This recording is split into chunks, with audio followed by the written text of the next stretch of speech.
আসসালামু আলাইকুম, শুভ নববর্ষ। কেমন আছেন আপনারা সবাই? আশা করি সবাই ভালো আছেন, সুস্থ আছেন।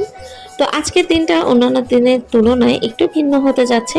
সম্পূর্ণ ভিডিওর সাথেই থাকবেন আশা করি। ছোটবেলায় আমাদের নববর্ষটা যেমন ছিল এখন কিন্তু ওইরকম নেই, এবং আমাদের মা চাচিরা যেভাবে নববর্ষটা উদযাপন করতেন, তারপরে আমরা যেভাবে করতাম আর কি।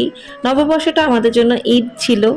নতুন পোশাক বানাতে হবে, ঘরে ভালো ভালো বাংলা ট্রেডিশনাল খাবারগুলো থাকে, তারপরে হচ্ছে গলি এলাকার মোড়ে মোড়ে দুকদম এগুলোই মানে নববর্ষের বিভিন্ন মানে আমেজ, মানে বিভিন্ন নববর্ষের আয়োজন করা হতো।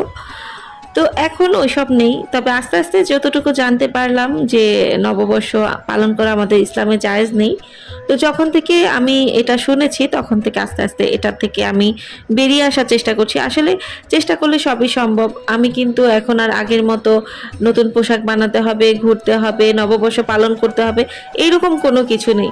তবে ওই যে পুরোনো দিনের মাচাচিদের যে একটা আমেজ ছিল, যে ঘরে পরিবারের সদস্যরা মিলে একটু খাওয়া দাওয়ার আয়োজন, যেহেতু এই দিনটা বন্ধ থাকে সব কিছুই, তো এই সুবাদে সব পরিবারের লোকজন ঘরেই থাকে।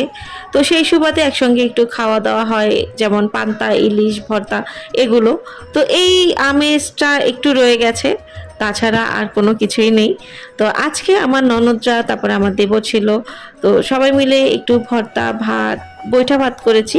এটা হচ্ছে মূলত খুদের ভাত বলে হয়তো বা, খুদের ভাত না যেন কি, ও সরি, আতপ চাল। হ্যাঁ, আতপ চালের বৈঠা ভাত করেছি। আর করেছি হচ্ছে ভর্তা। তো ভর্তাটা বানানোর পরে আমি এখানে একটু ভাত মেখে খাচ্ছিলাম, এটা আমার কাছে খুব ভালো লাগে। তারপরে ইলিশ মাছ ভাজছিলাম। আজকে তো ইলিশ মাছটা প্রায় মানে বলতে গেলে সোনার হরিণ পাওয়ার মতো অবস্থা। তো এই তো আমি এখানে রান্না করেছি বৈঠা ভাত, ভর্তা, ইলিশ ভাজা, তারপরে হচ্ছে আম দিয়ে ডাল। এই সিজনে তো আমার আম দিয়ে ডাল খাওয়াই হয়। আর হচ্ছে সবজি বিভিন্ন মানে ধরনের তরু তরকারি মিক্সড করে একটা সবজি করেছি, যেটা আমাদের ইসলামে হারাম বলা হয়েছে, আমাদের মুসলমানদের জন্য জায়েজ নেই, সেটা আমাদের করাও উচিত না।